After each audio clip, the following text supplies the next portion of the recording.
Welcome back to another Trade Journal video. This is Trade Journal 29. And before I jump into this week's trades, don't forget to like and subscribe so you can stay up to date on all of my trades. This has been my best week yet since starting this trading channel. I was looking back at my first trading video where I made $57 in that week and was super excited about that. And this week being my best week, making a little over $1,200 in 1 week is such an amazing feeling. I've stuck with the same three strategies: cash secured puts, covered calls, and synthetic calls, and haven't really switched away from those. So it's really cool to see how much they can make, although I know not every week is going to be like this. And now jumping into this week's trades. The first trade that I had was on AMD. So I had a synthetic covered call on AMD. I had a deep in the money long call on AMD, which I bought when the price was right around this red line, around 87.50. And I had a $50 strike price with about 345 days left till expiration. And my plan was to wait to see how the market opens on Monday and then sell a short weekly call on the opposite side. What ended up happening Monday, the price opened as you can see here and started to spike. I saw that the price was spiking, and because the candle was so big, I thought there might be a slight pullback, so I ended up going ahead and closing out this trade for $327 in profit.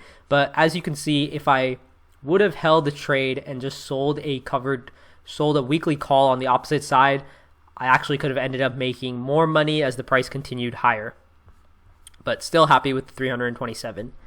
And now jumping into the next trade, this is on Sndl.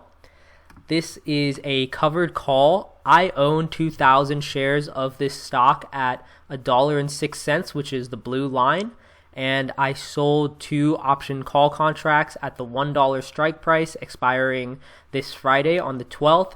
As you can see, Sndl ended up spiking up extremely high and ended up closing today above my $1 strike. So my 2,000 shares will get taken away from me. And when all of this closes out, it will net about $150 in profit. And now jumping into the final trade for this week on Pton. I ended up taking this trade on Monday. I saw that Pton was kind of bouncing around this 145 support point, and I took a synthetic covered call on this. So I bought a deep in the money call option at the $90 strike with about 345 days till expiration on Monday. And as you can see, Pton kind of bounced around. I sold a weekly short call at the 155 strike price for $116. So if Pton stayed below that, I would get to walk away with my $116 for this week and then sell another call for the following week. And what ended up happening, the price stayed around the same point and then ended up spiking today on Friday. Because the price ended up spiking, I went ahead and closed out both my short and long call options on Pton for a net profit of $770. The other alternative here would have been to not close out my long position, only close out my short position for maybe 90% profit and then sell another short weekly call for next Friday. But because this candle was a pretty large green candle, I feel like there might be some sort of pullback, so I wanted to go ahead and take my profits. All in all for this week, the total profit is $1,247. Extremely happy with how this trading's been going and just sticking with my 3 strategies. And if you want to learn more about the 3 strategies that I use on a weekly basis, don't forget to like and subscribe. And if you have any questions or comments, feel free to leave those down below, and I'll see you all next week.